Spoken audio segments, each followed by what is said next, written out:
Bayangkan, di detik-detik terakhir hidupmu, kamu menangis, bukan karena sakit, bukan karena takut mati, tapi karena penyesalan yang datang terlambat. Sosok yang dulu gagah di medan perang, kini hanya bisa terbaring lemah. Namun kalimat yang keluar dari lisannya justru membuat semua orang terdiam. Di sisi ranjangnya, para sahabat menangis melihat keadaannya. Andai saja aku lebih banyak melakukan ini. Siapakah dia, dan apa yang membuatnya begitu menyesal di ujung hayatnya? Jangan lewatkan kisah ini, karena di dalamnya tersimpan pelajaran hidup yang sangat dalam. Tonton video ini sampai selesai, karena siapa tahu bisa menjadi peringatan lembut bagi kita yang masih diberi waktu oleh Allah Subhanahu wa Ta'ala.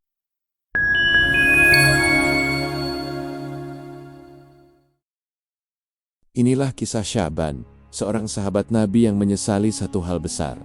Saat maut sudah di depan mata, namanya tidaklah menonjol layaknya para sahabat yang lainnya. Seperti sahabat Abu Bakar, Umar bin Khattab, Utsman bin Affan, sahabat Ali bin Abi Thalib, Zaid bin Sabit, dan sahabat lainnya. Sahabat Syaban memiliki kebiasaan unik yang selalu beliau jalani sepanjang hidupnya. Kebiasaan itu adalah beliau selalu hadir di dalam masjid sebelum salat fardu berjamaah dimulai. Syaban selalu duduk di sudut masjid sambil beritikaf.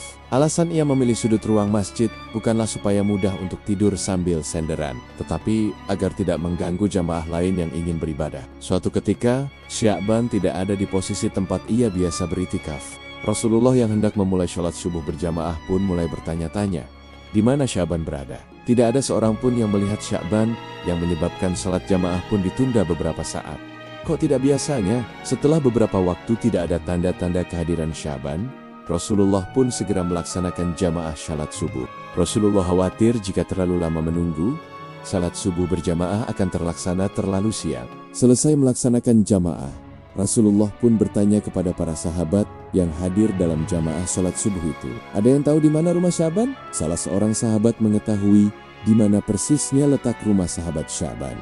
Khawatir terjadi sesuatu terhadap Syaban, Rasulullah meminta agar diantarkan ke tempat kediaman Syaban kala itu. Dengan segera rombongan Rasulullah bersama para sahabat pergi untuk datang ke rumah Syaban.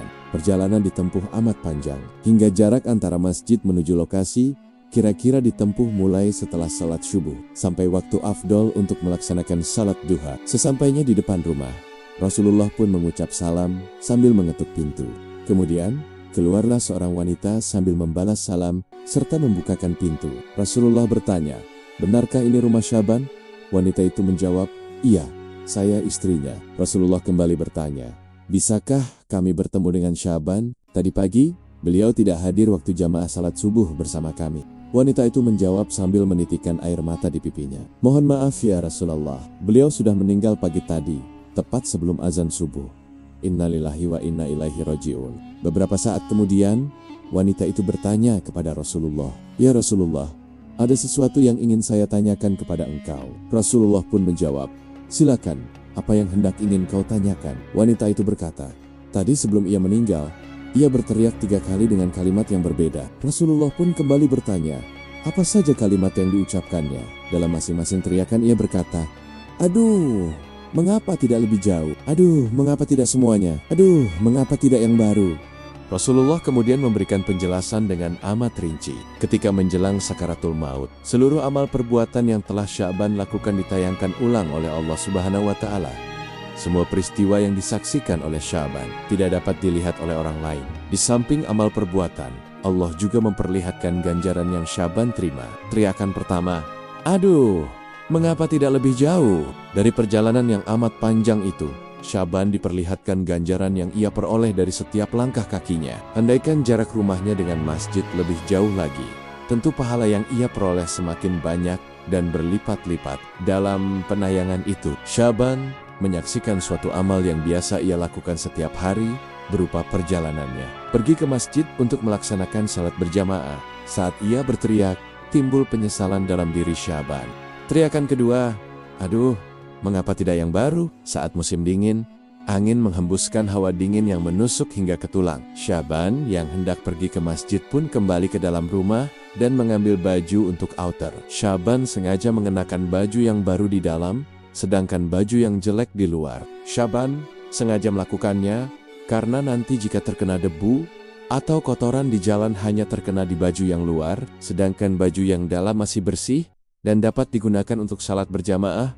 Setelah menanggalkan baju yang luar, di tengah perjalanan, Syaban menemukan seseorang yang kedinginan. Tanpa ragu, Syaban segera menanggalkan bajunya yang luar, lalu menyelimuti orang itu sambil memapahnya menuju masjid. Orang itu selamat dari kedinginan dan dapat melaksanakan salat berjamaah. Syaban melihat ganjaran yang ia terima sebagai balasan untuknya yang telah memakaikan baju yang jelek kepada orang itu. Syaban menyesal, seandainya ia memakaikan bajunya yang baru, pastilah ganjaran yang ia terima jauh lebih banyak lagi. Teriakan ketiga, aduh, mengapa tidak semua roti itu dikonsumsi dengan dicelupkan terlebih dahulu ke dalam susu hangat sebelum disantap. Suatu pagi, Syaban hendak sarapan dengan sebuah roti dan segelas susu. Sebelum memulai sarapan, datanglah pengemis di depan pintu rumah Syaban sambil meminta makan. Pengemis itu mengaku sudah 3 hari tidak makan sama sekali.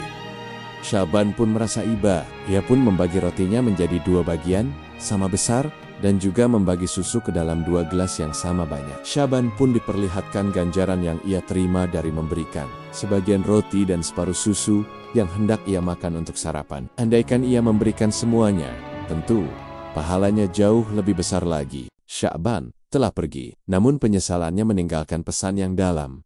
Jangan tunggu sakit, jangan tunggu tua, dan jangan tunggu ajal untuk mulai memperbaiki diri. Selagi nyawa masih di badan, selagi waktu masih ada, mari kita gunakan kesempatan ini untuk mendekat kepada Allah, memperbanyak amal, dan menyiapkan bekal pulang. Karena suatu saat kita pun akan berada di posisi yang sama, menghadapi sakaratul maut. Dan hanya amal yang akan menemani. Semoga kisah ini menjadi pengingat bagi kita semua. Jangan lupa like, share, dan subscribe, agar semakin banyak hati yang tersentuh dan tergerak menuju kebaikan. Wassalamualaikum warahmatullahi wabarakatuh.